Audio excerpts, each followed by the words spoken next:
कहते हैं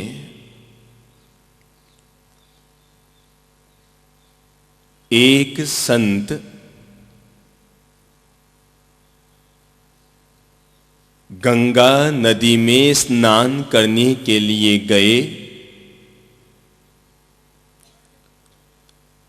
नहाने योग्य उन्होंने कपड़े पहने और जैसे ही नदी में उतरने लगे कि संत ने नदी में किसी बिच्छू को डूबते हुए देखा। डूबते हुए बिच्छू को देखकर संत के अंतर हृदय में करुणा के भाव पैदा हो गए और सोचा कि जैसे तैसे भी बिच्छू को बचा लूं, और उन्होंने बिच्छू को बचाने के लिए अपना हाथ पानी में डाला। बिच्छू को पकड़कर बाहर निकालने लगे कि बिच्छू ने संत के हाथ में डंक मार दिया। बिच्छू ने डंक मारा, संत के हाथ में जलन होने लगी और जलन के मारे वो बिच्छू वापस छूट गया। बिच्छू वापस पानी में छूट गया। संत ने वापस उसे बचाने का प्रयास किया और ये सोचकर कि बेचारा ऐसे तो मर ही जाएगा, जैसे तैसे बाहर निकाल लूं, और संत ने फिर पानी में हाथ डाला, बिच्छू को पकड़ा, बाहर निकालने लगे, पर बिच्छू ठहरा। बिच्छू जो उसको अंगुली से पकड़े वो उसी को मारे डंक, और उसने दोबारा संत को डंक मार दिया। 5-7 बार संत ने बिच्छू को बचाने का प्रयास किया, पर हर प्रयास असफल रहा, क्योंकि बिच्छू हर बार ही संत के डंक मार देता। संत के हाथ में सूजन आ गई, पूरा हथेली लाल हो गई बिच्छू के डंक मारते मारते। तभी उधर से एक राहगीर गुजरा और राहगीर ने संत से कहा कि संत महोदय, आप भी पता नहीं क्या कर रहे हैं, आप नहीं जानते कि आप यों बिच्छू को बचाने के लिए बार बार पानी में हाथ डाल रहे हैं, पर आपका हर प्रयास व्यर्थ जाएगा। बिच्छू आपको डंक मारेगा मारेगा मारेगा, क्योंकि बिच्छू का स्वभाव ही डंक मारना है। बिच्छू का स्वभाव ही डंक मारना है। संत मुस्कुराए और कहने लगे, बिच्छू का स्वभाव अगर डंक मारना है तो मेरा स्वभाव डूबते हुए को बचाना है। जब बिच्छू अपने स्वभाव को नहीं छोड़ रहा है तो मैं अपने स्वभाव को क्यों छोड़ूं। और ये कहते हुए संत ने पानी में हाथ डाला और बिच्छू को पकड़कर बाहर निकालने में सफल हो गया। हर आदमी का अपना अपना स्वभाव होता है। अगर कोई क्रोधी व्यक्ति है, अगर कोई गुस्सैल आदमी है और वो अपने स्वभाव को नहीं सुधार रहा है, तो केवल इतना सा सोचो, जब वो अपने स्वभाव को नहीं सुधारता तो तुम शांत होकर अपने स्वभाव को क्यों बिगाड़ने लग गए। और ये जो पर्युषण पर्व है, ये व्यक्ति को शांत, सजग, सत्यनिष्ठ और अपने स्वभाव को सुधारने का पाठ ही तो पढ़ाता है। ये आदमी को कपड़े बदलकर साधु बनने की प्रेरणा नहीं देता। ये कल्प सूत्र वो शास्त्र है जो आदमी को हृदय को बदलकर संत बनने की प्रेरणा देता है। जिस दिन आदमी का हृदय बदल जाए, जिस दिन व्यक्ति की मनोदशा बदल जाए, जिस दिन व्यक्ति की भाव दशा सुधर जाए, मानकर चलो वो जहां भी है, जिस मुकाम पर खड़ा है, हर मुकाम पर अपने स्वभाव को बदलने में समर्थ हो गया है। ऐसा हुआ। अंतकृत दशांग की पावन संतों की घटनाओं में घटना आती है, और घटना राजगृह नगर की है। भगवान श्री महावीर के समय की घटना है। राजगृह नगर में गुणशील नामक एक उद्यान था। उस उद्यान में अर्जुन माली उसका मालिक था। रोज वह जाता, विभिन्न प्रकार के फूलों को तोड़कर लाता, नगर में भी बेचता, और वहीं पर उद्यान में एक मुद्गर पाणी यक्ष का मंदिर था। वो मंदिर में यक्ष की पूजा भी करता। अर्जुन माली, जिसकी एक खूबसूरत पत्नी थी जिसका नाम था बंधुमती। बंधुमती थी तो अर्जुन माली की पत्नी पर शायद उतनी सुंदर नारी उस नगर में और कोई न थी। एक दिन यक्ष की पूजा करने के लिए अर्जुन माली अपनी पत्नी के साथ गुणशील उद्यान में पहुंचा। वहां पर कई तरह के फूल इकट्ठे किए यक्ष को समर्पित करने के लिए। वह उन फूलों को लेकर अपनी पत्नी के साथ यक्ष के मंदिर में पहुंचा, पर उससे पहले ही एक उद्दंडी युवकों का दल, एक उद्दंडी युवकों की मित्र मंडली मंदिर में पहले से पहुंची हुई थी, जिन लोगों की बंधुमति पर गलत नजर थी और सोच रखा था आज अगर ये अर्जुन माली आएगा तो हम पांचों छहों दोस्त मिलकर उसको पकड़कर बांध देंगे और उसकी पत्नी के साथ गलत काम करने का प्रयास करेंगे। और वो तो श्रद्धा से भरा हुआ अर्जुन माली हाथ में फूलों का थाल लिए हुए अपनी पत्नी के साथ सीधे मंदिर में गया और मंदिर के दरवाजे के पीछे तीन दोस्त इधर छिपे थे, तीन दोस्त इधर छिपे थे कि जैसे ही अर्जुन माली अंदर आएगा आते ही उसको पकड़ लेंगे, डोरी से बांधकर कोने में पटक देंगे और उसकी पत्नी के साथ मनचाहा काम करेंगे। और जैसे ही अर्जुन माली अपनी पत्नी के साथ अपनी पत्नी के साथ उद्यान में पहुंचा और पूजा करने के लिए मंदिर में गया, जैसे ही वो भीतर गया वो तो गया सामने यक्ष के मंदिर में उन्हें प्रणाम कर रहा था कि तभी वे पीछे से 6 दोस्त एक साथ इकट्ठे होकर आए और उन्होंने अर्जुन माली को पकड़ लिया, डोरियों से बांधकर कोने में पटक दिया और उसकी पत्नी के साथ गलत काम करने लगे। उसकी पत्नी के साथ गलत काम करने लगे। आश्चर्य तो अर्जुन माली को तब हुआ जब पत्नी ने कोई प्रतिरोध भी नहीं किया। वो सोच रहा था ओह, इसका मतलब मैंने अब तक यक्ष की पूजा की, यक्ष की उपासना की, सारी पूजा उपासना व्यर्थ गई मेरी। अरे अगर यक्ष में कुछ ताकत होती तो आज मुझे बचाता, मेरी पत्नी को बचाता। लगता है यह यक्ष केवल पत्थर की मूर्ति है, इस यक्ष के भीतर कोई प्राण नहीं। अरे व्यर्थ में मैं इतने वर्षों से इसकी पूजा करता रहा और वो इस तरह यक्ष को ललकारते हुए उलाहना दे रहा था। तभी यक्ष, जिसका नाम था मुद्गर पाणी यक्ष, मुद्गर यानी उसके हाथ में एक मुद्गर था 1000 पल के भार का, यानी लगभग 57 किलो के भार का एक लोहे का मुद्गर उसकी मूर्ति में हमेशा रहता था। वो यक्ष अर्जुन माली के शरीर में प्रवेश कर गया और अर्जुन माली के शरीर में प्रवेश करते ही उसकी ताकत 100 गुना बढ़ गई। सबसे पहले उसने बंधन तोड़े और वो मूर्ति पर जो मुद्गर शैल, मुद्गर पत्थर, मुद्गर का को लोहे का वो मुद्गर लगा हुआ था, उसने वो उठाई, वो गदा उठाई और सबसे पहले तो उन 6 की उसने पिटाई करते करते 6 को मार दिया, उनकी हत्या कर दी और अपनी पत्नी को भी उनसे लिप्त समझकर उसने उसकी भी हत्या कर दी। और अब उस पर हत्या का भूत सवार हो गया। वो यक्ष उसके शरीर में हाथ में वो मुद्गर पाणी यक्ष का दिया हुआ वो मुद्गर, जो आए उसी को साफ करे, जो आए उसी को साफ करे। और उसने अंततः मन में संकल्प ले लिया कि मैं रोज 6 पुरुषों की और 1 महिला की हत्या करूंगा, रोज।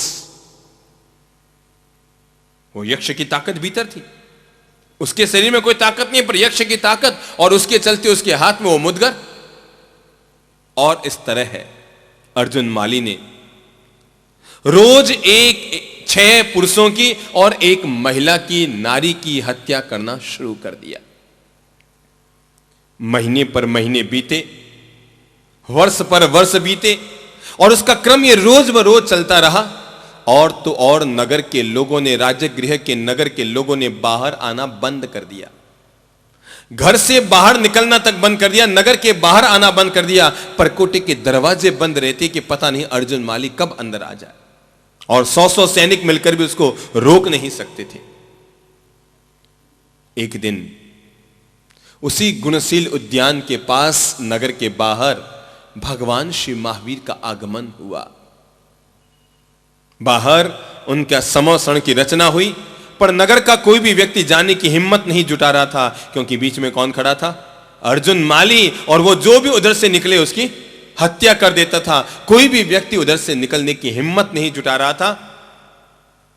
भगवान के यहां कोई न जा पाया, लेकिन नगर में एक श्रावक रहता था जिसका नाम था सेठ सुदर्शन। नगर में एक श्रावक रहता था जिसका नाम था सेठ सुदर्शन। उसे लगा कि भगवान नगर के बाहर पधारे हैं, क्या ऐसा हो सकता है कि उनके दर्शन किए बगैर मैं भोजन करूं? क्या ऐसा हो सकता है कि उनके दर्शन किए बगैर मैं पानी भी पीऊं? अरे अर्जुन माली, तो क्या होता है, साक्षात मौत भी मेरे सामने आकर खड़ी हो जाए, पर अगर नगर में भगवान आए हुए हैं तो जब तक उनका दर्शन न कर लूं मैं अन्न जल स्वीकार नहीं कर सकता। उसने अपने माता पिता, अपनी पत्नी से कहा कि मैं भगवान के दर्शन के लिए जाना चाहता हूं। माता पिता और पत्नी ने कहा, कैसी बात कर रहे हो? अरे नगर का कोई भी व्यक्ति भगवान के पास नहीं जा रहा है, वो अर्जुन माली जो भी उधर से निकलेगा उसकी हत्या कर देगा, इसलिए कोई भी व्यक्ति उधर से नहीं गुजर रहा है, तुम भी मत जाओ, मारे जाओगे। बहुत तरह से मां ने, पिता ने, पत्नी ने समझाया, लेकिन सेठ सुदर्शन ने कहा ऐसा कभी नहीं हो सकता। अरे अगर वीतराग प्रभु के दर्शन करने के लिए, स्वयं भगवान के दर्शन करने के लिए, ईश्वर के दर्शन करने के लिए अगर मैं जा रहा हूं, अगर उनके दर्शन हो गए तो ये मेरे जीवन का सौभाग्य है, पर अगर उनके दर्शन करने के लिए जाते समय अगर मेरे प्राण भी निकल गए तो मैं इसे जीवन का और बड़ा सौभाग्य मानूंगा कि प्रभु के दर्शन के लिए मेरे प्राण न्योछावर हुए। और ऐसा नहीं हो सकता कि मैं जब तक भगवान के दर्शन न कर लूं तब तक मैं अन्न जल किसी भी प्रकार का खाद्य पदार्थ का सेवन नहीं कर सकता। और आखिर परिजनों के समझाने के बावजूद जब सुदर्शन न माना तो आखिर माता पिता ने कहा, ठीक है, अगर तुम्हारी इतनी ही मर्जी है तो जाओ, पर बचना मुश्किल है क्योंकि अर्जुन माली जो भी उधर से गुजर रहा है उसकी हत्या कर रहा है। सुदर्शन रवाना हुआ। उसने भगवान के श्री चरणों के दर्शन करने की मन में ठान ली, भगवान का दर्शन करने का मन में संकल्प लिया और वो रवाना हुआ। चलता चलता राजगृह नगर के बाहर पहुंचा तो द्वार पर खड़े हुए द्वारपालों ने सुदर्शन को रोकना चाहा कि मत जाओ जानबूझकर मौत के मुंह में। अरे याद रखो, अर्जुन माली तुम्हें मार देगा और महावीर तुम्हें बचा नहीं पाएंगे। सुदर्शन ने कहा, जाको राखे साइया मार सके ना कोई। मारने वाले के 2 हाथ होते हैं, पर याद रखना बचाने वाले के 1000 हाथ होते हैं। इसलिए कभी भी मारने वाले से डरो मत, अगर विश्वास करना है तो बचाने वाले पर विश्वास करो। और तब निर्भीक बना हुआ, निर्भय बना हुआ, आत्मविश्वास को मन में लिए हुए कि जब तक भगवान के दर्शन हो जाए मैं तो कुछ नहीं ले सकता, और भगवान के दर्शन के लिए अगर प्राण भी न्योछावर हो जाए तो कहां दिक्कत है।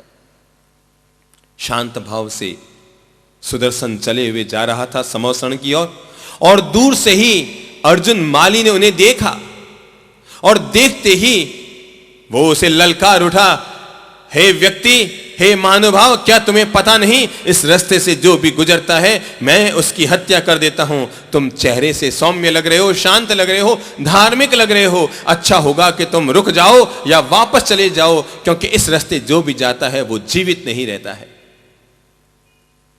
सुदर्शन ने अर्जुन माली से कहा, अगर रुकना है तो तुम रुको, मैं तो रुका हुआ हूं। अर्जुन ने कहा, मतलब चल तो तुम रहे हो, मैं ठहरा हुआ हूं, तुम मुझे कहते हो मैं रुका हुआ हूं, तुम ठहर जाओ। सुदर्शन ने मुस्कान लेते हुए कहा, मेरा मन तो शांत है, इसलिए शांत मन का व्यक्ति अगर चलता भी है तो भी वो रुका हुआ है, और अशांत मन का व्यक्ति अगर रुका हुआ है तो भी वो चल रहा होता है।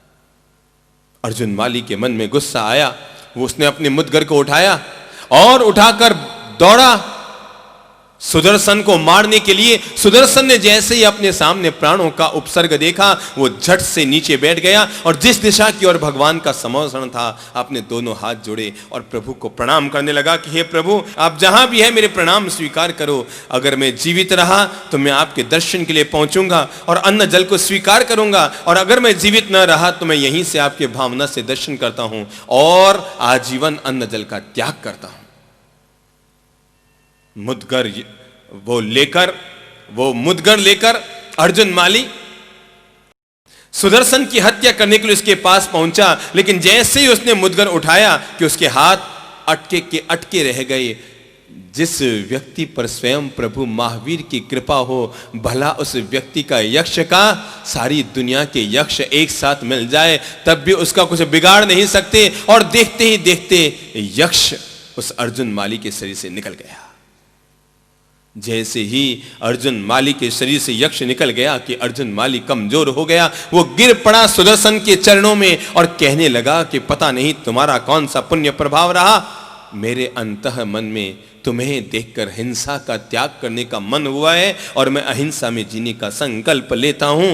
बोलो तुम कहां जा रहे थे? अरे किस महापुरुष का दर्शन करने तुम जा रहे थे? मैं भी तुम्हारे साथ उनका दर्शन करने के लिए चलूंगा। और तब भगवान के प्रवचन को सुनने के लिए केवल सेठ सुदर्शन नहीं जाता है, उनके साथ वो हत्यारा जिसने अपनी जिंदगी में, अंतकृत दशांग में कहा है कि उसने अपनी जिंदगी में लगभग 1200 लोगों की हत्या की। कितने?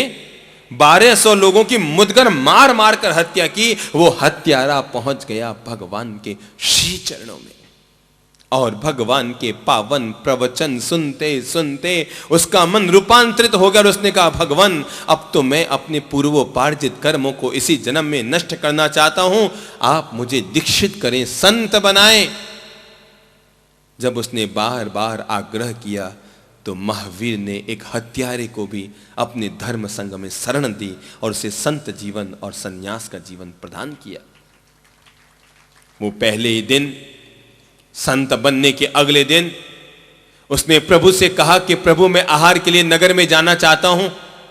हाथ में उसने पात्र लिया, प्रभु के वेश को धारण किया, सफेद कपड़ों को पहना और वो नगर में आहार के लिए रवाना होने लगा। तो भगवान ने कहा, बस तुम मत जाओ, क्योंकि तुम अगर गए तो तुम पर तकलीफें आ सकती है, उपसर्ग आ सकते हैं, पीड़ाएं आ सकती हैं। मैं और किसी संत को भेज देता हूं, तुम विश्राम करो।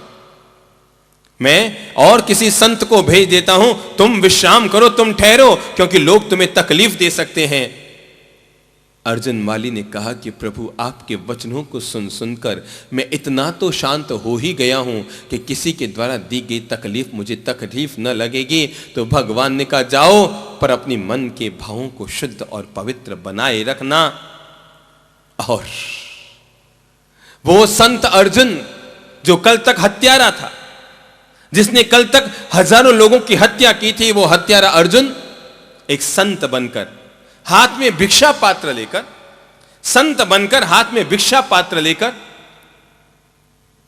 नगर में आहार के लिए रवाना हुआ। कल तक जिसके हाथ में हत्या करने के लिए मुदगर था, आज उसके हाथ में भगवान के वचनों को सुनकर क्या आ गया? भिक्षा पात्र आ गया। वो भिक्षा पात्र को लेकर आहार के लिए नगर में रवाना हुआ और जैसे ही नगर में एक खबर पहुंची कि अर्जुन माली आ रहा है, वो संत बन गया, अर्जुन माली आ रहा है, पर उसके नाम का इतना खौफ कि लोगों ने गलियां खाली कर दी, सड़क सुनी हो गई, सब अपने अपने घर में चले गए और पूरा शहर शमशान बन गया। लेकिन अर्जुन माली शांत भाव से, वो संत अर्जुन शांत भाव से अपने हाथ में पात्र लिए हुए नगर में जा रहा है। और जब लोगों ने देखा कि ये बिल्कुल शांत हो गया है, तो लोगों ने उस पर पत्थर फेंकने शुरू कर दिए। किसी ने कहा इसने मेरी मां को मारा, किसी ने कहा इसने मेरी पत्नी को मारा, किसी ने कहा इसने मेरी बहन की हत्या की, किसी ने कहा इसने मेरे बाप को मारा, किसी ने कहा इसने मेरे भाई को मारा। और अलग अलग तरह से लोग ये कह करके इसने मेरे इस परिवार में इसकी हत्या की। लोग उस पर पत्थर फेंके जा रहे हैं। सारे लोग इकट्ठे हो गए और जिसके मन में जो आ रहा है, कोई घूसे मार रहा है, कोई लाते मार रहा है, कोई पत्थर मार रहा है, कोई संत को उठाकर पटक रहा है और सब बदला निकाल रहे हैं कि इसने मेरी पत्नी को मारा, इसने मेरी मां को मारा, इसने मेरे भाई को मारा, इसने मेरे बाप को मारा। और इस तरह सारे नगर के लोग इकट्ठे होकर लातों से, जूतों से, चप्पलों से, पत्थरों से उठाकर अर्जुन माली को मार रहे हैं। कल तक जिसके नाम से पूरा नगर कांपता था, आज वो शांत बनकर नगर में पहुंच गया तो लोग उसकी हत्या करने को उतारू हो गए। एक पर एक उस पर जूते पड़ रहे हैं, एक पर एक उस पर पत्थर गिर रहे हैं, सारा शरीर लहू लुहान हो गया। वो भिक्षा पात्र को लेकर बैठ गया, भिक्षा पात्र को हाथ में लिए बैठ गया, सिर झुका के बैठ गया और ऊपर से पत्थर पे पत्थर आ रहे हैं। उसका मन शांत है, शांत है, शांत है। लोगों ने उसको लहू लुहान कर दिया, सारा शरीर उसका पत्थरों से छिल गया, हड्डियां टूट गई, मांस बाहर निकलकर आने लगा, सारा शरीर पत्थरों की चोट खाते खाते घायल हो गया। शांत भाव से बैठा था वो घायल अर्जुन माली। तभी किसी ने उसके सिर पर हाथ रखा, तभी किसी ने उसके सिर पर हाथ रखा। उसने अपनी नजर ऊपर की तो देखा वो हाथ किसी और का नहीं, स्वयं भगवान श्री महावीर का था। तभी महावीर वहां प्रकट हुए और प्रकट होकर कहा, बोलो बस, मैंने तुम्हें पहले ही मना किया था, मत जाओ, पर तुम आए, अच्छा किया। बोलो बस। इन सब लोगों के द्वारा पत्थर फेंके जाने पर, इन सब लोगों के द्वारा लाते, जूते और लकड़ियों से मारे जाने पर तुम्हारे मन में क्या भाव हो रहे हैं?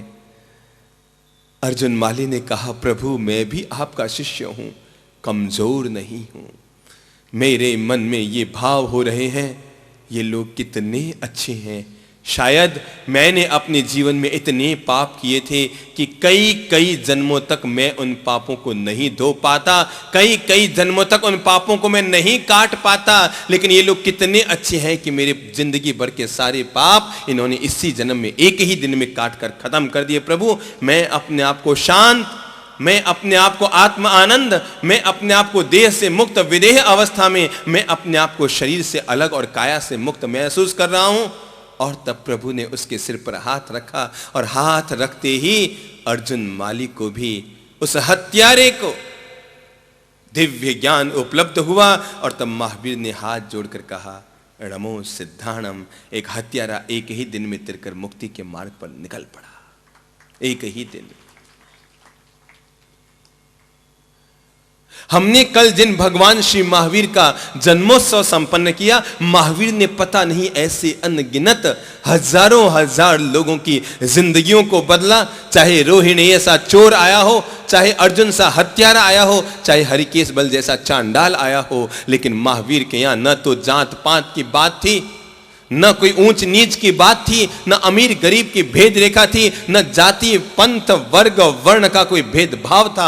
वहां तो जो आता सबका स्वागत था। और इस दुनिया में एकमात्र महावीर ही तो ऐसे हुए जिनके प्रवचनों में, जिनके सत्संग में, जिनके धर्म सभाओं में न केवल पुरुष और महिलाएं, न केवल देवी और देवियां, अपितु महावीर के सत्संग और प्रवचन सुनने के लिए तो जानवर और जीव जंतु भी उनके श्री चरणों में पहुंचते थे और उनके पावन वाणी को सुनकर अपने जीवन का उद्धार कर लिया करते थे। जिसने पाई प्रभु की शरण, जिसने पाई प्रभु के श्री चरणों की शरण, भला उसको दुनिया में पार करने से कौन रोक पाए। भगवान श्री महावीर जो जीसस से लगभग 598 वर्ष पूर्व हुए थे, जब रानी त्रिशला ने भगवान श्री महावीर की दिव्य आत्मा को जन्म दिया तो सारे नगर में खुशियां छा गई। इससे पहले ही देवलोक में खुशियां छा गई। सौधर्मेंद्र ने अपने दिव्य ज्ञान से देखा कि भगवान की माता ने भगवान को जन्म दिया है। उसने सबसे पहले सुगोसा घंट बजवाया और सुगोसा घंट के नाद से सारे के सारे देवों को इकट्ठा किया। करोड़ों देवी देवताएं वहां पर इकट्ठे हो गए और तब सौधर्मेंद्र ने उद्घोषणा की कि इस तरह पृथ्वी ग्रह पर भरत क्षेत्र में क्षत्रिय कुंड ग्राम नगर में राजा सिद्धार्थ की महारानी त्रिशला ने भगवान को, बाल शिशु को जन्म दिया है। हमारा धर्म होता है कि जब जब किसी तीर्थंकर का जन्म होता है हम पृथ्वी ग्रह पर जाते हैं और मेरु शिखर पर ले जाकर उनका नमन कराते हैं।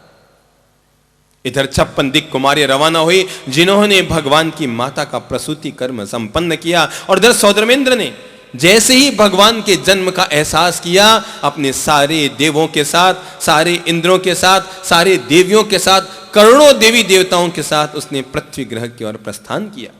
सबसे पहले वे नंदीश्वर द्वीप जाते हैं और उसके बाद हजारों हजार विविध विविध नदियों के, समुद्रों के, सागरों के, जल कुंडों के जल को वहां पर इकट्ठा करके मेरू पर्वत की ओर ले जाते हैं। और इंद्र, सौधर्मेंद्र तब इंद्रों को और देव देवताओं को यह आदेश देता है कि आप सब मेरू पर्वत पर जाएं, मैं क्षत्रिय कुंडग्राम जाता हूं और वहां पर जाकर भगवान के बाल स्वरूप को लेकर आता हूं। सौधर्मेंद्र क्षत्रिय कुंडग्राम में आता है और जहां पर महारानी त्रिशला सोई हुई है, पास में ही वर्धमान, पास में ही भगवान महावीर का वो बाल रूप सोया हुआ है। इंद्र वहां पहुंचते हैं। सबसे पहले जाकर घुटने टिकाकर, शीश नमाकर, हाथ जोड़कर पंचांग प्रणाम करते हुए प्रभु के दिव्य चेतना को प्रणाम समर्पित करते हैं। कहते हैं, प्रभु ये मेरा सौभाग्य है, आप पृथ्वी ग्रह के अंतिम तीर्थंकर होंगे और आपके जन्म कल्याण को मेरू पर्वत पर संपन्न करने का सौभाग्य मुझे प्राप्त हो रहा है। 3 बार भगवान के और भगवान के मां की प्रदक्षिणा देते हैं और उसके बाद मौन ही मौन में भगवान की मां से रजा लेते हैं कि मां, मैं तुम्हारे शिशु को, मैं तुम्हारे बालक को मेरू पर्वत पर ले जा रहा हूं, क्योंकि ये कोई सामान्य बालक नहीं, ये तो स्वयं होने वाले तीर्थंकर हैं। मैं इन्हें मेरू पर्वत पर ले जा रहा हूं। सारे देवी देवताएं और सारे इंद्र इनका अभिषेक करने की प्रतीक्षा कर रहे हैं, पर कहीं पीछे से मां की नींद खुल न जाए और अपने बच्चे को न देखकर कहीं वो बेहोश न हो जाए, दुखी न हो जाए, इसलिए इंद्र ने भगवान महावीर के उस बाल शिशु जैसा ही एक और स्वरूप बनाया, जो वहां भगवान की मां के पास रखा और भगवान को अपने हाथों में, इंद्र ने भगवान को अपने हाथों में लिया और मेरू पर्वत की ओर रवाना हुआ। सौद्रमेंद्र ने उस समय 5 अपने दिव्य स्वरूप बनाए। भगवान को मेरू पर्वत पर ले जाने के लिए अपने 5 स्वरूप बनाए और उन 5 स्वरूपों में इंद्र ने सबसे पहले अपना पहला स्वरूप सौद्रमेंद्र का रखा, जिसमें उसने अपने हाथों में क्या लिया? भगवान श्री महावीर को अपनी गोद में लिया। अपने दूसरे स्वरूप में वह भगवान के सिर पर छत्र लिए हुए पीछे पीछे चल रहा था। सबसे पहले भगवान को गोद में लिया एक रूप से, दूसरे रूप से छत्र लिए हुए चल रहा था, तीसरे और चौथे रूप में भगवान के दोनों ओर वह चंवर ढाल रहा था। इंद्र के 5 रूप ध्यान में ले लीजिए, पता है ना कौन कौन से 5 रूप है?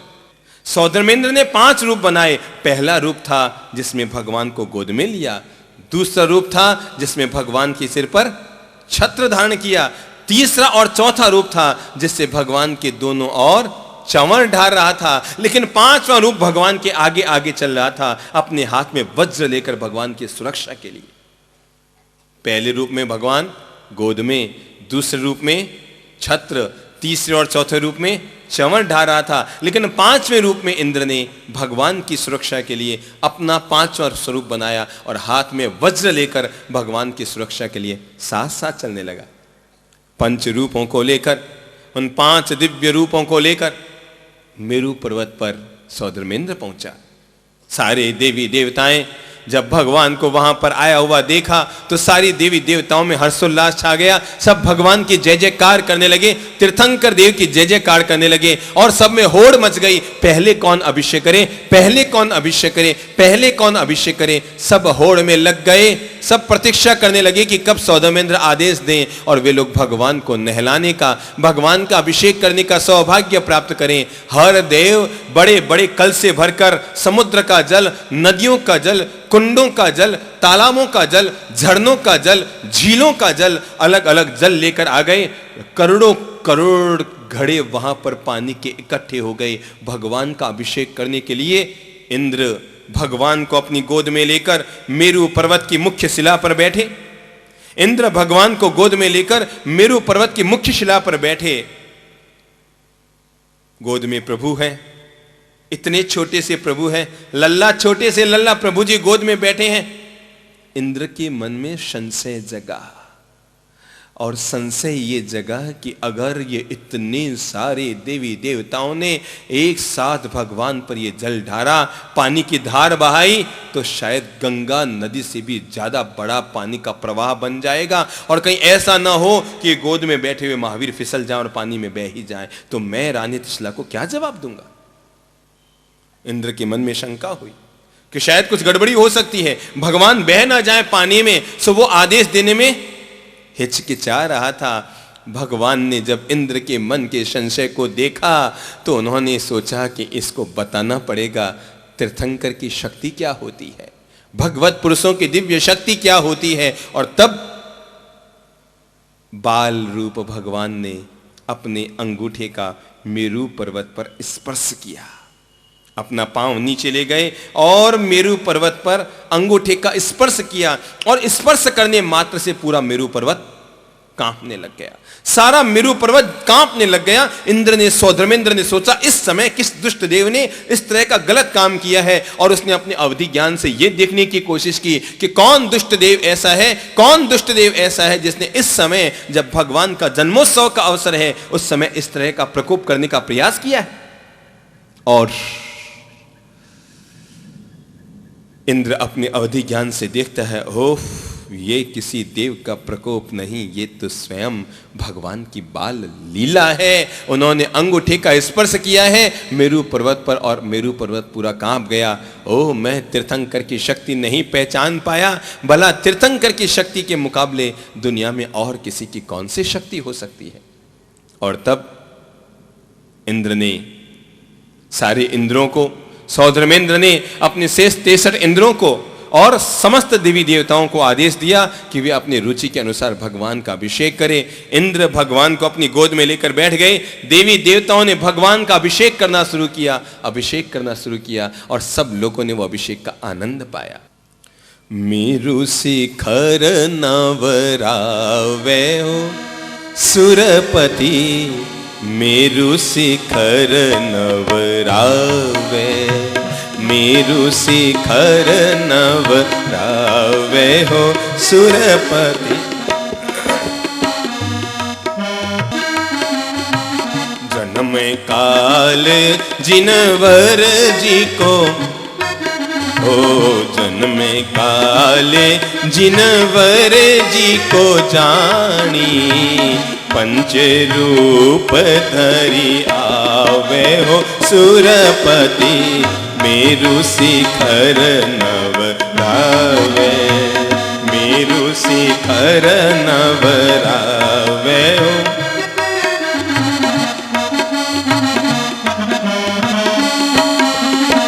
जन्म काल भगवान का जन्मोत्सव हो रहा है, मीठी मीठी ताली का आनंद ले लें।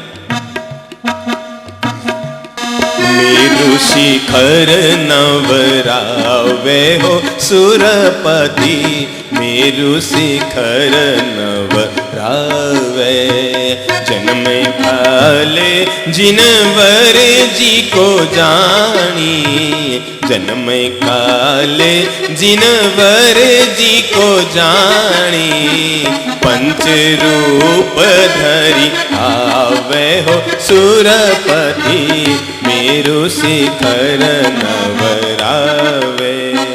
क्षीर समुद्र तीर्थोदक आणी, क्षीर समुद्र तीर्थोदक आणी, स्नात्र करी गुण गावे हो सुरपति, मेरु शिखर नवरावे, मेरु शिखर नवरावे हो सुरपति, मेरु शिखर नवरावे।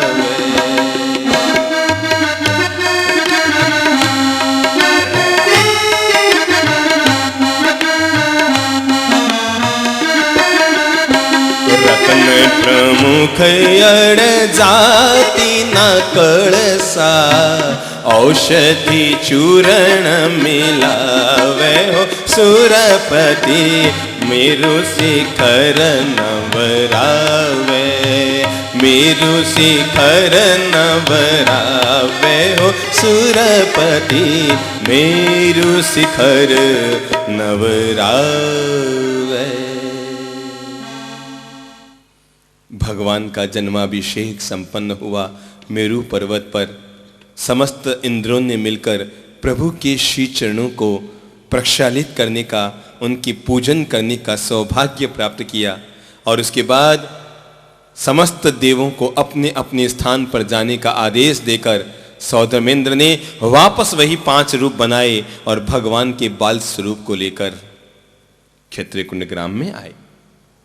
इंद्र ने भगवान को प्रणाम किया, भगवान की माता को प्रणाम किया और अपने प्रणाम समर्पित करके उसने कुबेर को आदेश दिया कि क्षत्रिय कुंड ग्राम नगर के चारों ओर और इस नगर में धन धान्य सुख संपत्ति की अभिवृद्धि कर दी जाए, सारे नगर में धन धान्य में अभिवृद्धि हो जाए। इंद्र वापस चले गए। इधर जब प्रियमवदा दासी ने आकर भगवान के पिता राजा सिद्धार्थ को यह सूचना दी कि इस तरह रानी त्रिशला ने वो जो 14 महान स्वप्न, कल्याणकारी 14 स्वप्न देखे थे, उन 14 स्वप्नों को देखने के बाद जो भविष्यवेत्ताओं ने, स्वप्न लक्षण पाठकों ने घोषणा की थी कि इन स्वप्नों के प्रभाव स्वरूप भगवान महान दिव्य आत्मा तीर्थंकर की चेतना बनेंगे, तो प्रियमवदा दासी ने आकर राजा सिद्धार्थ से कहा कि इस तरह महारानी तृष्णा ने तीर्थंकर की आत्मा को जन्म दिया है। राजा सिद्धार्थ इतने खुश हो गए, इतने प्रसन्न हो गए सूचना को पाकर कि अपने मुकुट को छोड़कर शरीर पर जितने भी गहने उनके पहने हुए थे, आभूषण पहने हुए थे, राजा ने सारे आभूषण उतारे और उस दासी को उपहार के रूप में इस शुभ सूचना के लिए भेंट कर दिए। नगर में खबर फैल गई कि इस तरह भगवान का जन्म हो गया है। सब लोग अपने अपने घरों से बाहर निकल कर आ गए, राजा सिद्धार्थ को बधाई देने लगे, लोग नाचने लगे, झूमने लगे, महिलाएं घर से बाहर आ गई, पुरुष घर से बाहर आ गए, नाट्य मंडलियां बाहर पर आ गई और पूरे नगर में खुशियां ही खुशियां छा गई। पूरे नगर में आनंद ही आनंद छा गया। कोई गुलाल उड़ा रहा है, कोई दीप जला रहा है, कोई खुशियां व्यक्त कर रहा है, कोई जय जयकार कर रहा है, कोई नृत्य कर रहा है, कोई वाद्य यंत्र बजा रहा है और हर आदमी भगवान का दर्शन करने के लिए राजा सिद्धार्थ के महल की ओर आ रहा है। राजा सिद्धार्थ बाहर आए राजमहल से और गवाक्ष में बैठकर अपने हजारों नगर वासियों की शुभकामनाएं और बधाइयां स्वीकार की गई। सोने की मोहरें बांटी गई, हीरे लुटाए गए, चांदी के सिक्के लुटाए गए, मोती लुटाए गए। अरे भगवान का जन्म क्या हुआ, सारा नगर ही खुशी से झूम उठा। लिया प्रभु अवतार, जय जयकार जय जयकार जय जयकार। लिया प्रभु अवतार, जय जयकार जय जयकार जय जयकार। राजा सिद्धार्थ गा रहे, सारे नगर के लोग गा रहे।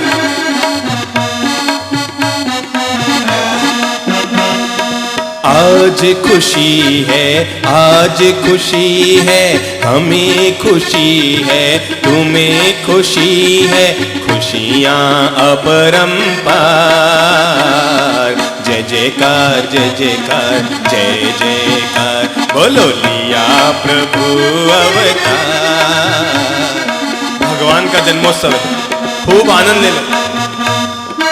अगर किसी की इच्छा हो रही है, अगर किसी की इच्छा हो रही है नृत्य करने की, अरे भगवान के जन्मोत्सव में नृत्य नहीं करेंगे तो कब करेंगे? खूब आनंद ले लो।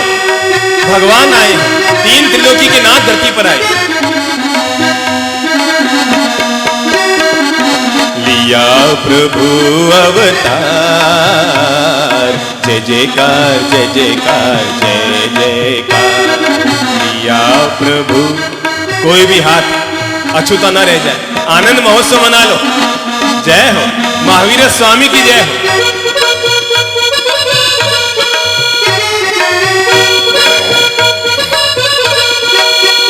जय हो। बिल्कुल क्षत्रिय कुंडग्राम का ही आनंद आ रहा है।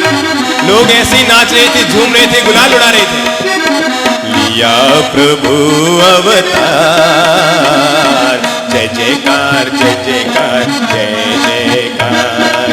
लिया प्रभु अवतार, जय जयकार जय जयकार जय जयकार।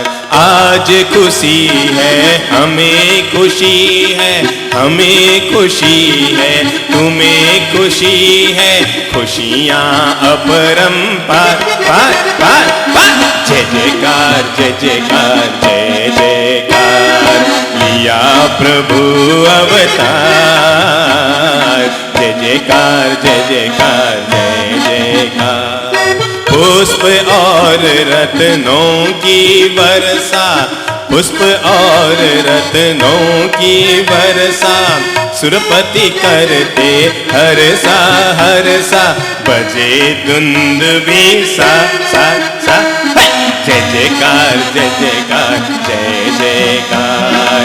लिया प्रभु अवतार, जय जयकार जय जयकार जय जयकार। आनंद ले लो, आनंद ले लो। अपने हाथ की रेखाओं को सुधार लो।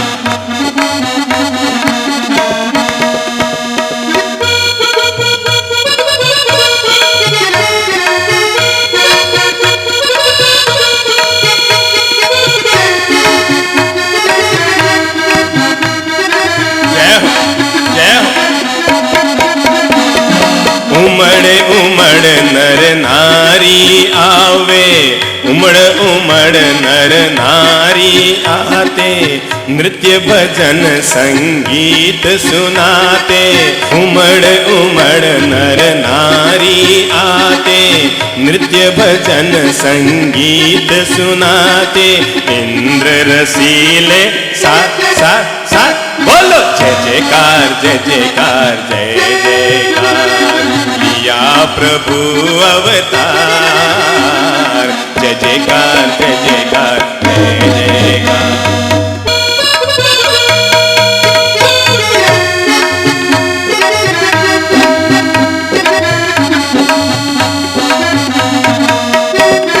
प्रभु का रूप अनूप सुहाया, प्रभु का रूप बड़े प्यारे प्यारे प्रभु जी।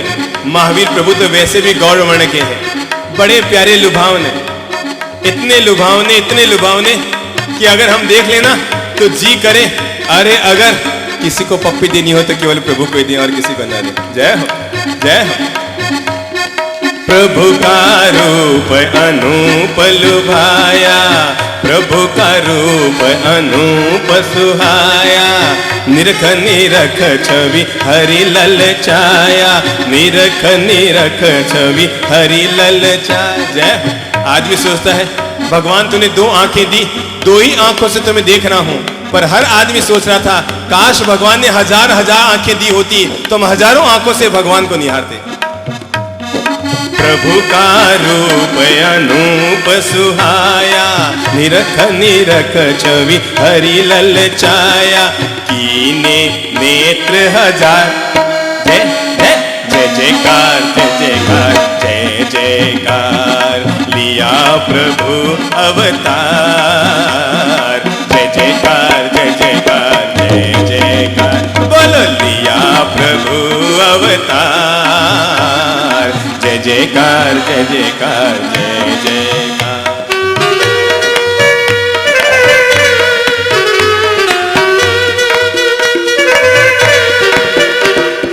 जय हो। पधारो प्रभु जी, महावीर भगवान की जय हो।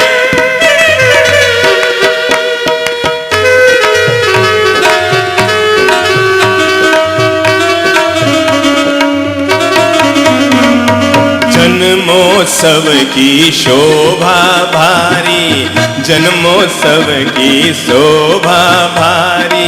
देखो प्रभु की निकली सवारी, देखो प्रभु की निकली सवारी। जुट रही भीड़ अपार, जय जयकार जय जयकार जय जयकार। लिया प्रभु अवतार, जय जयकार जय जयकार जय जयकार। लिया प्रभु अवतार, जय जयकार जय जयकार जय जयकार। मीठी मीठी ताली कानी लेते हो। जय हो जय हो।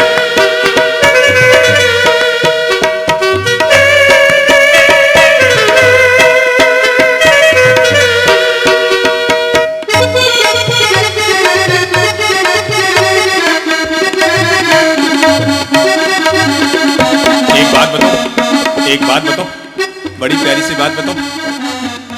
और भजन संध्याएं होती है ना तो लोगों को मुंह से जय बुलानी पड़ती है, और सत्संग के बीच अगर मीठी मीठी ताली के साथ अपन भजन का आनंद लेते हैं ना तो होठों से जय बोलने की जरूरत नहीं, अपनी ताली बजा कर देख लो, ताली में जय जय की आवाज आएगी। जय जय जय। संगीत को शांत कर लिए, देखो देखी जाए ताली की आवाज, देखो क्या आवाज आ रही है। जय जय जय जय जय जय। देखो एक मिनट बजाते रहो, क्या आवाज आ रही है। होठ बंद रहेंगे, पूरे मैदान में जय की आवाज आएगी। जय जय जय जय जय जय जय जय जय जयकार जय जयकार जय जयकार। लिया प्रभु अवतार, जय जयकार जय जयकार जय जयकार। जन्मोत्सव की शोभा भारी, जन्मोत्सव की शोभा भारी। देखो प्रभु की निकली सवारी, जुट रही भीड़ अपार। जय जयकार जय जयकार जय जयकार। लिया लिया प्रभु अवतार। जय जयकार जय जयकार जय जयकार।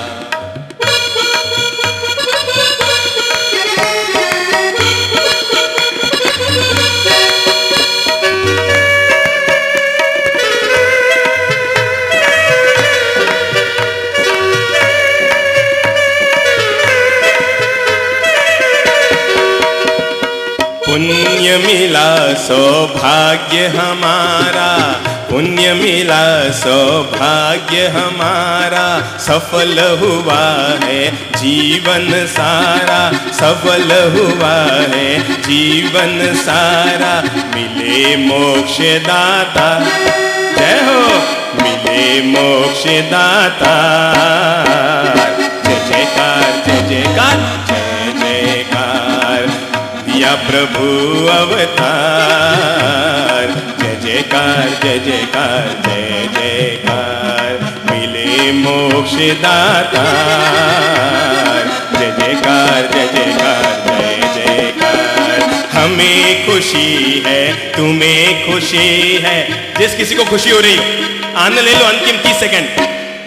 हमें खुशी है तुम्हें खुशी है, हमें खुशी है तुम्हें खुशी है, हमें खुशी है तुम्हें खुशी है। खुशियाँ अपरंपार पार पार। जय जयकार जय जयकार जय जयकार। खुशियाँ अपरंपार। जय जयकार जय जयकार जय जयकार। कर लिया प्रभु अवतार। जय जयकार जय जयकार जय जयकार। बोलिए महावीर भगवान की। क्या आनंद है, क्या आनंद है। आनंद ही तभी आता है ना, ये तो इन लोगों को पूछो जिनके पांव थिरकते हैं भक्ति में। इन हमारी प्यारी बहनों को पूछो जिनके पांव भगवान की भक्ति में थिरकते हैं। उस भक्ति में वो क्या पाते हैं, उनको पूछो, उनकी आत्मा से पूछो कितना जीवन का आनंद पाते हैं। और जो माहौल यहां देख रहे हैं, सोचो यहां तो हम केवल सुन रहे हैं, तब भी हमारा मन मयूर नाच रहा है। सोचो जब प्रभु का वहां जन्म हुआ और क्षत्रिय कुंड ग्राम के लोग कि जिनको इस बात का गौरव मिल रहा है कि उनके नगर में ही तीर्थंकर की आत्मा का जन्म हुआ है, सारा नगर झूम उठा, नाच उठा, अपनी खुशियों को कोई रोक नहीं पा रहा था। और चारों तरफ से आसपास के नगरों और राजाओं से बधाइयों का तांता लग गया राजा सिद्धार्थ के सामने। जन्मोत्सव भगवान का संपन्न हुआ और जब 10 दिन के बाद पूजन विधान सब संपन्न हुए तो राजा सिद्धार्थ ने अपने सारे नगरवासियों को इकट्ठा किया और एक महाभोज का आयोजन करते हुए नगरवासियों से निवेदन किया कि जब से ये बालक मां के पेट में आया तब से लेकर आज तक क्षत्रिय कुंड ग्राम की अभिवृद्धि हो रही है, चारों तरफ से बढ़ोतरी हो रही है, धन में वृद्धि हो रही है, धान्य में वृद्धि हो रही है, सुख शांति में वृद्धि हो रही है। लगता है ये कोई सामान्य बालक नहीं, ये तो वृद्धि देने वाला है, रिद्धि सिद्धि देने वाला है। क्यों न इस बालक का नाम वृद्धि देने के लिए, रिद्धि सिद्धि देने के लिए इस बालक का नाम हम वर्धमान रखते हैं, क्योंकि वर्धमान वही होता है जो हमेशा फैलाता और बढ़ाता रहता है। और तब नगरवासियों की अनुमोदना पर राजा सिद्धार्थ ने अपने उस पुत्र का नाम, उस तीर्थंकर की आत्मा का नाम रखा वर्धमान। वर्धमान का मतलब होता है जो फैलता है और फैलाता है। जिसने मुक्ति पाई खुद फैल गया और अपने मार्ग को इस धरती पर फैला गया कि आज भी लाखों करोड़ों लोग श्रद्धापूर्वक महावीर की पूजा करते हैं, अर्चना करते हैं, वंदना करते हैं और उनके बताए हुए मार्ग को अपने जीवन का मार्ग मानते हैं, गौरव करते हैं, उनके मार्ग पर चलने में जीवन का गौरव मानते हैं। भगवान का जन्म हुआ और जन्म लेने के साथ ही उनकी तो कई कई तरह की अलौकिक प्रतिभाएं उजागर होने लगी। जैसे भगवान श्री कृष्ण के जन्म के साथ ही उनके बाद एक पर एक अलौकिक प्रतिभाएं उजागर होने लगी। भगवान श्री महावीर के जीवन की भी कई घटनाएं घटित हुई। एक बार वर्धमान अपने मित्रों के साथ जंगल में खेलने के लिए गए हुए थे। आमलक क्रीड़ा खेल रहे थे, यानी अलग अलग खूंटियां लगा दी जाती थी और एक गोल रिंग रहती थी बच्चों के हाथ में, एक खूंटी निर्धारित रहती थी, उसमें वो गोल रिंग डालना, जो डाल देता वो विजेता माना जाता, और जो हार जाता, पराजित हो जाता, वो बच्चा जीतने वाले बच्चे को अपने कंधे पर बैठाकर नगर की ओर लेकर जाता। तभी भगवान तो इधर खेल रहे थे बच्चों के साथ, अपनी बाल क्रीड़ा संपन्न कर रहे थे। देखो भाई, कहते हैं ना, जिनको दुनिया में कोई प्रसन्न नहीं कर सकता, सुरेश गणेश दिनेश उसाहि निरंतर गावे, कि जिनके गुण गाथाएं सब महापुरुष गाया करते हैं, पर वे भी जब अपने बचपन में आते हैं ना, तो वही बाल क्रीड़ाओं में लीन हो जाया करते हैं। जिनको सोने चांदी से प्रसन्न नहीं किया जा सकता, ग्वाली ने उन्हें थोड़ी सी छाछ पर और थोड़े से मक्खन पर भी नचाने को मजबूर कर दिया करती हैं। यही तो होती है भक्ति। और वो बच्चों के साथ भावान भी बच्चे बन गए और बच्चों के साथ बाल क्रीड़ाएं करने लगे। और इस तरह जब वो खेल रहे थे तो इंद्र ने देवों के सामने कहा, भगवान भले ही अभी बालक हैं, पर याद रखना उनके जितना ताकतवर और शक्तिशाली दुनिया में और कोई नहीं। दुनिया में नियम होता है, अगर किसी की निंदा करो तो सबके गले उतर जाती है, पर किसी की प्रशंसा करो तो आदमी कहता है बात गले नहीं उतर रही। और यही हुआ। एक देव कहने लगा, कैसी बात करते हैं इंद्र, क्या दुनिया में धरती पर ऐसा कोई इंसान हो सकता है जिसकी ताकत देवों से भी ज्यादा हो? इंद्र ने कहा, देवों से नहीं, सारे देव एक तरफ और वर्धमान एक तरफ, तब भी उनकी ताकत ज्यादा है। उस दुष्ट देव ने कहा, मैं जाऊंगा और भगवान की परीक्षा करके आऊंगा कि वास्तव में आप जो कह रहे हैं वो सही है कि गलत है। और वो नीचे आता है, एक पेड़ पर सांप का रूप लेकर, हवा में उड़ने वाले सांप का रूप बनाकर आता है, और सीधा पेड़ से बड़ा भारी काला नाग नीचे पेड़ की ओर उतरता है। बच्चे सारे सांप सांप सांप सांप कहते हुए भग जाते हैं, लेकिन वर्धमान वहीं रुके रहते हैं। वो उस जहरीले काले बड़े नाग को देखते हैं, 1 मिनट तक मुस्कुराते हैं, नाग के पास जाते हैं, बच्चों को कहते हैं भगो मत, अरे नाग हमारा क्या बिगाड़ेगा।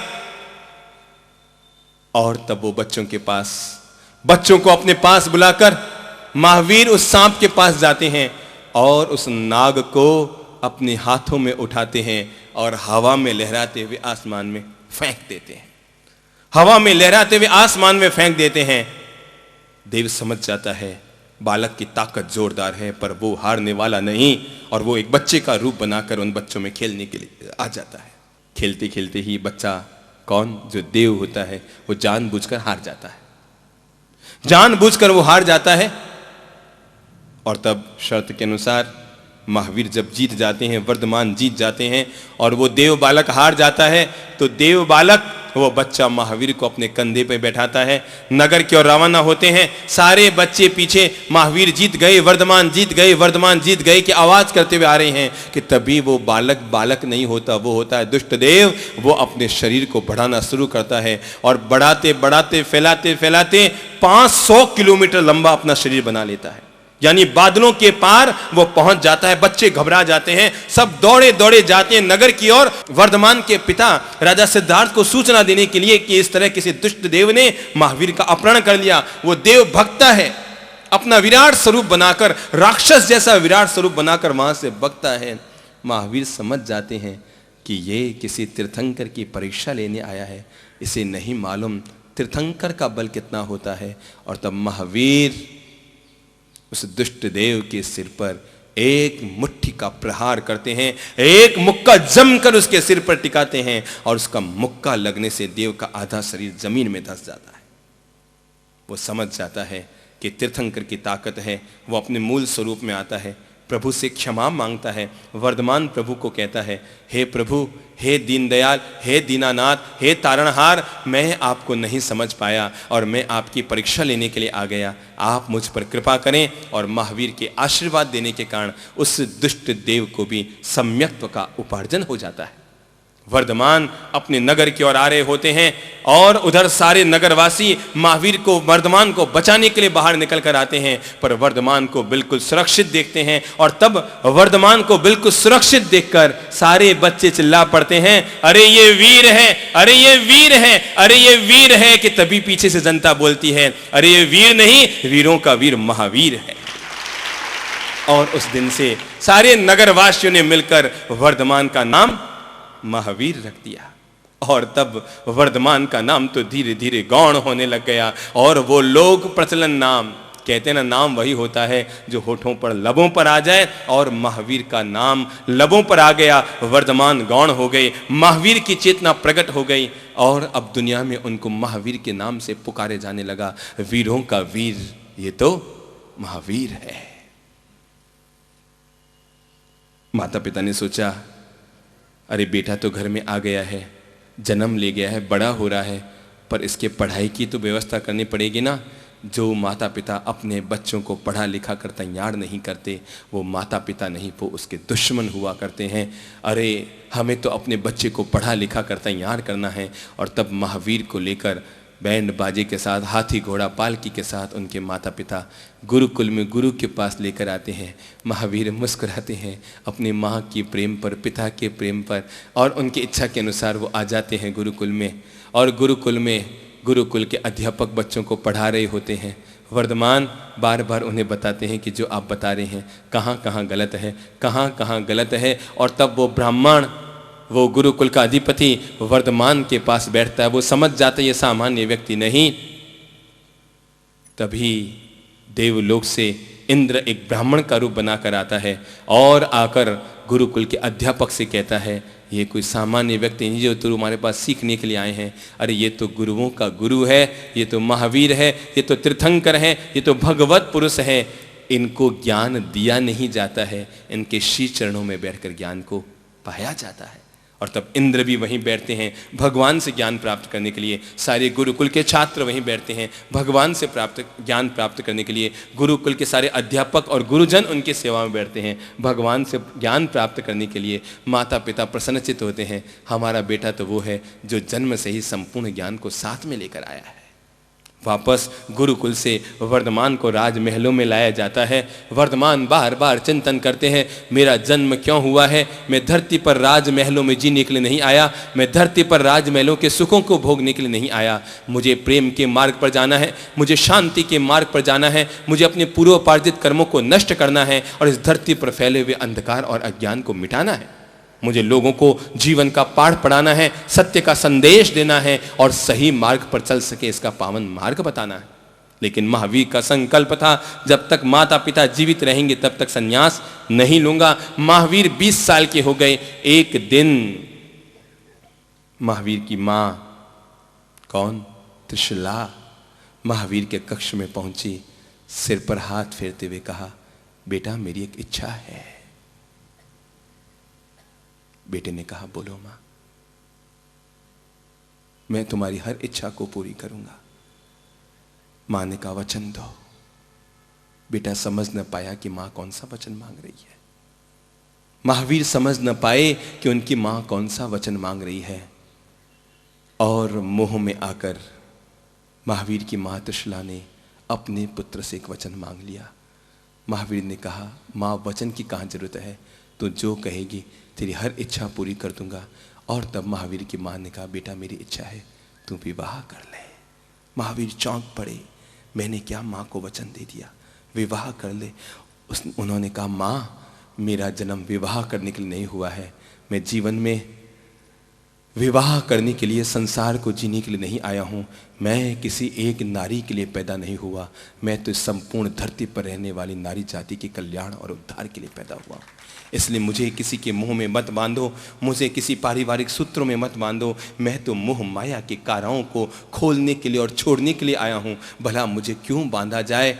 महावीर ने बहुत तरीके से अपनी माँ को समझाने का प्रयास किया, बहुत समझाने का प्रयास किया, बार बार समझाया कि माँ मैं विवाह तो करूँगा पर मोक्ष और मुक्ति के साथ विवाह करूँगा, सदा उसी के साथ रमण करूँगा। मेरी कतई अभिलाषा नहीं है विवाह करने की, संसार के सुखों को भोगने की मेरी कोई इच्छा नहीं है, संसार की वासना के दलदल में मेरे उतरने की कोई अभिलाषा नहीं है। मैं मुक्त होना चाहता हूँ, मैं संन्यास्त होना चाहता हूँ, मैं साधना के दिव्य मार्ग पर चलना चाहता हूँ, पर मैं अपने वचन के कारण, अपने संकल्प के कारण कि जब तक माता पिता आप रहेंगे मैं संत नहीं बनूंगा। मुझे अपनी सेवा का सौभाग्य दो, विवाह मत करवाओ। लेकिन माँ माँ होती है, सचमुच माँ होती है। माँ की ममता शायद कई बार ये नहीं देख पाती मेरे बेटे का हित किसमें है, और वही उसी ममता के चलते, अपने लिए हुए वचन के चलते माँ अपने पुत्र को विवाह करने के लिए विवश कर देती है। और महावीर तब मौन हो जाते हैं और मौन भाव से विवाह के लिए अपनी स्वीकृति दे देते हैं। और तब उस युग की एक महान नारी, महान राजकुमारी यशोदा के साथ भगवान श्री महावीर का, राजकुमार वर्धमान महावीर का विवाह संपन्न होता है। क्योंकि विवाह किया तो पति धर्म निभाना भी उनकी जिम्मेदारी थी, और तब उसके परिणाम स्वरूप तब महावीर और यशोदा से एक संतान का जन्म हुआ, एक पुत्री का जन्म हुआ, जिसका नाम था प्रिय दर्शना। महावीर के एक पुत्री का जन्म हुआ जिसका नाम था प्रिय दर्शना। महावीर का यों परिवार था, माँ का नाम ध्यान में ले लें, महावीर के माँ का नाम त्रिशला, पिता का नाम, भाई का नाम नंदीवर्धन, ध्यान में ले लीजिए। प्रभु के भाई का नाम नंदीवर्धन, उनकी पत्नी का नाम यशोदा, उनकी बेटी का नाम प्रियदर्शना, और उनकी बहन का नाम, महावीर की एक बहन भी थी। 2 भाई थे और एक बहन थी। शायद बहन का नाम आपको नहीं मालूम है ना, ध्यान में ले लो। भगवान की एक बहन थी जिसका नाम था सुदर्शना। राजकुमार वर्धमान की बहन थी जिसका नाम था सुदर्शना।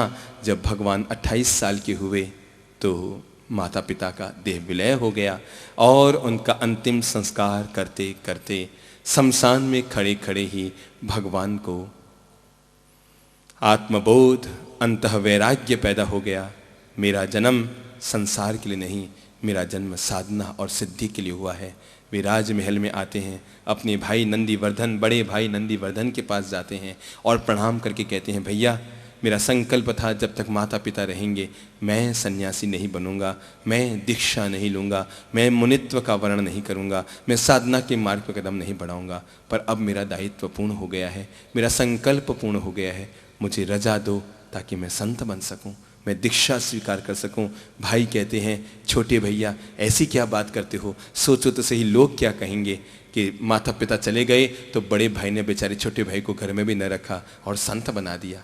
लोग बेचारे क्या कहेंगे, हमारे लिए अलग अलग तरह की बातें करेंगे। और अभी तक तो मैं माता पिता के शोक से भी अपने आप को अलग नहीं कर पाया हूँ, माता पिता के शोक से भी मैं मुक्त न कर पाया हूँ, शोकग्रस्त हूँ। फिर तुम ये कौन सी नई बात उठा रहे हो। वर्धमान कहते हैं, भैया आप ही बोलो, मैं क्या करूं, मैं किसी के दिल को दुखाने के लिए नहीं जन्मा और मैं ऐसा कोई काम नहीं करूंगा जिससे किसी का दिल दुखे। पर मेरा जन्म, मेरा मन अब संसार में नहीं लगता, मेरा मन साधना, मुक्ति, आराधना के लिए लग रहा है।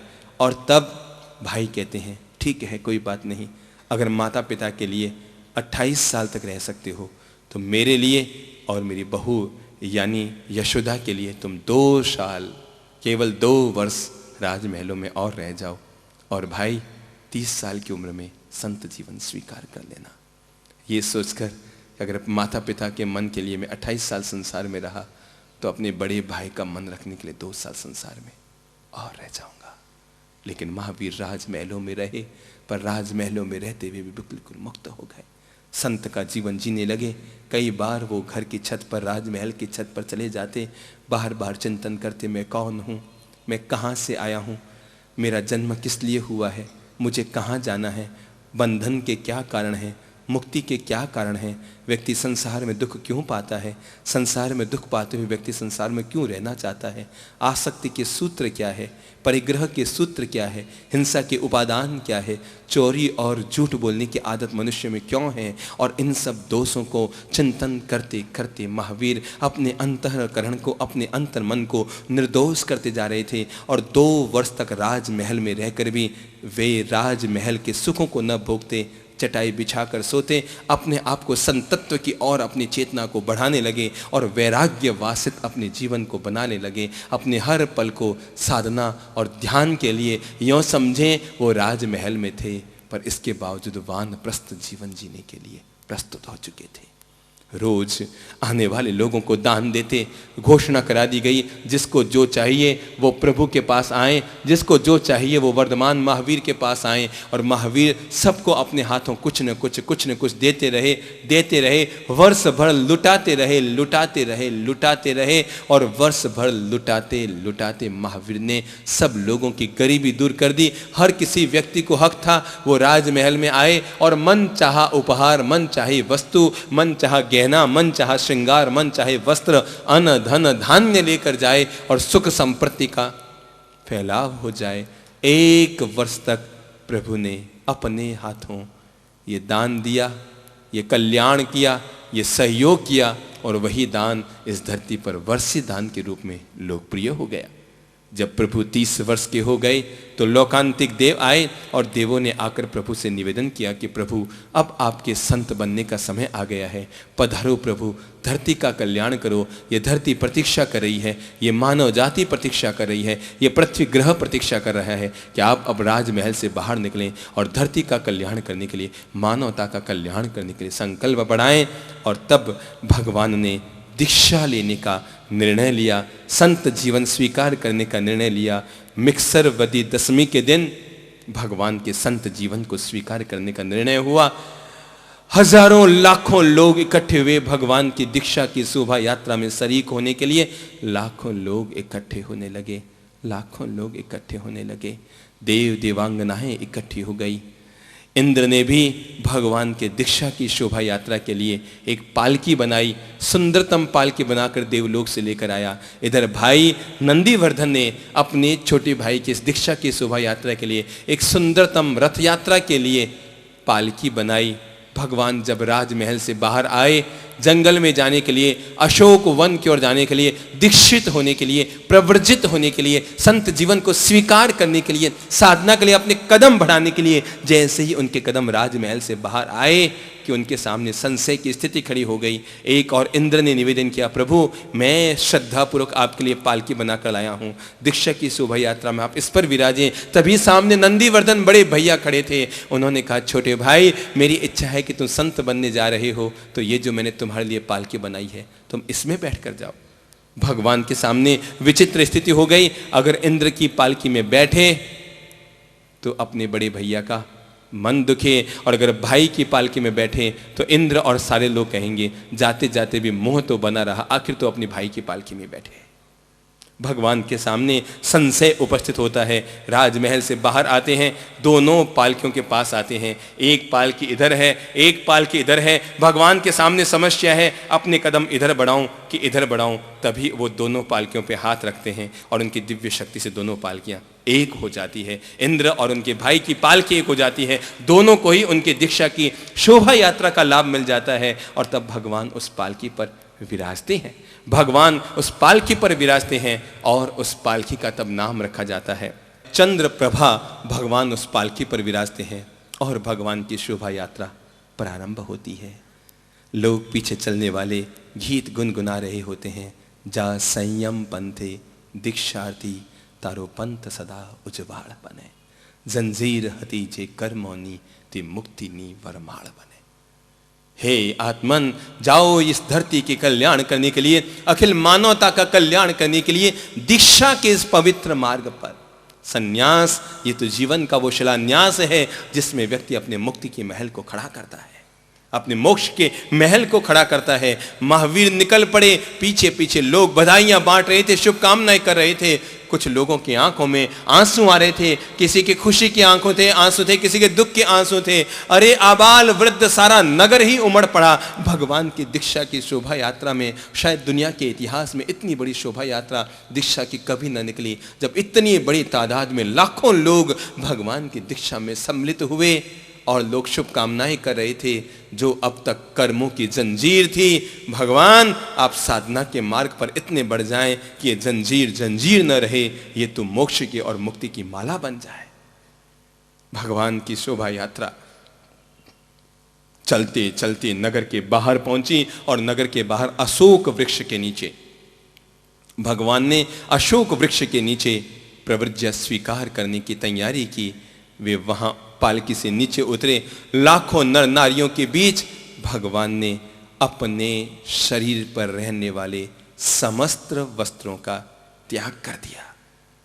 शरीर पर रहने वाले समस्त वस्त्रों का त्याग कर दिया और उसके बाद भगवान ने दिव्य आत्माओं का, ब्रह्मांड की दिव्य आत्माओं का चिंतन किया। नमो सिद्धाणम का पाठ बोलते हुए भगवान ने मन वचन काया से करीमी भंते का पाठ बोलते हुए, करीमी भंते का पाठ बोलते हुए भगवान ने समस्त सावध्य कर्मों का त्याग करते हुए, समस्त प्रकार के व्रतों को अपने जीवन में स्वीकार करते हुए, समस्त प्रकार की शुद्धि और मुक्ति को अपने जीवन से जोड़ते हुए और समस्त प्रकार के हिंसा के उपादानों का परित्याग करते हुए, तब भगवान ने अपने हाथ ऊपर उठाए और अपने सिर पर रहने वाले बालों का लुंचन करना शुरू किया और केवल 5 मुट्ठी में ही भगवान ने अपने सिर के सारे बाल उतार दिए। वे मुंडित हो गए, वे अनगार हो गए, वे अकिंचन हो गए, वे मोक्ष के मार्ग पर चल पड़ने के लिए संत और दीक्षित हो गए। और तब भगवान ने समस्त लोगों को प्रणाम करते हुए अपने व्यवहार के लिए, अपने किसी कर्म कर्तव्य के लिए, अपने वाणी के लिए,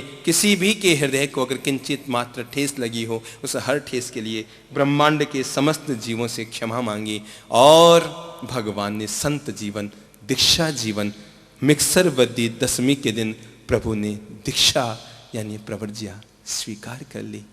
भगवान श्री महावीर स्वामी की जय हो।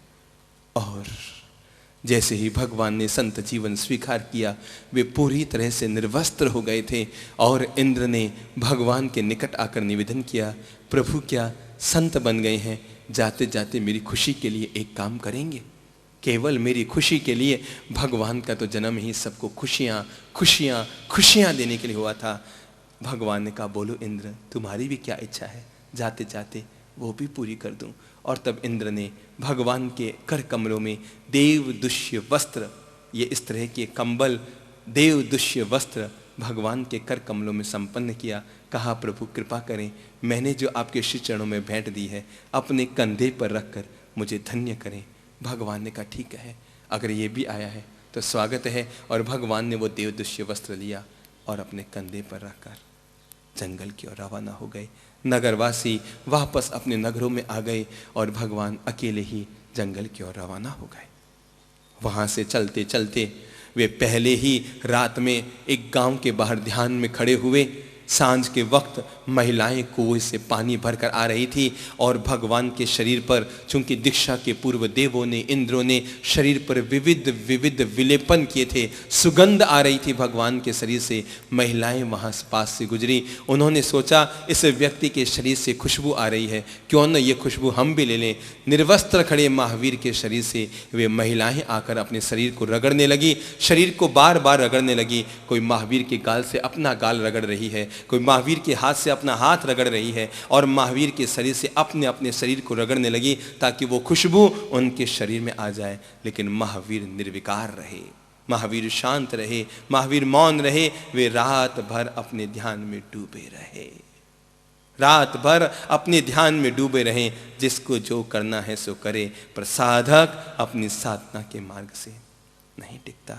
जंगल में जोगी रहता है, कभी हंसता है, कभी रोता है, दिल उसका कहीं न फंसता है। जंगल में जोगी रहता है। और महावीर वो जोगी बने हुए, वो संत बने हुए, वो संन्यास्त बने हुए निकल पड़े, अकिंचन हो गए। न उन्होंने हाथ में पात्र लिया, न कोई वस्त्र साथ लेकर आए, न पाँव में कोई जूते पहन कर आए, बिल्कुल अकिंचन बनकर निकल पड़े। पंछी भी पास में आते हैं और दरिया गीत सुनाते हैं, पेड़ों से रिश्ते नाते हैं, बादल उसको नहलाते हैं। संत जीवन का ये दिव्य मार्ग। नहीं चिंता खाने पीने की, नहीं परवाह जीने मरने की, ना दिन की सुध न महीने की, न हवा रुमाल पसीने की। जंगल में जोगी रहता है, कभी हंसता है, कभी रोता है, रोता है अपने कर्म के उपादान पर, हंसता है शांतिपूर्वक उनको भोगने पर वो शांत हैं, वो मस्त हैं। महावीर निकल पड़े और साधना के इस पहली डगर पर ही महावीर को मनः पर्यज्ञान उपलब्ध हो गया, यानी मन की हर पर्याय को अब वे समझने में समर्थ हो गए। महावीर चलते चलते कुमार ग्राम में पहुँचे और वहाँ पर एक ग्वाला अपने बैलों को लेकर आया था, पर उसका एक बैल खो गया था। उसने महावीर से कहा कि मैं अपने बैल, अपनी गायें तुम्हारे पास छोड़कर जा रहा हूँ, मेरी एक गाय, एक बैल खो गया है, मैं उसे लेकर आ रहा हूँ, तब तक तुम इनका ध्यान रखना। महावीर कौन से बैलों के ध्यान में थे?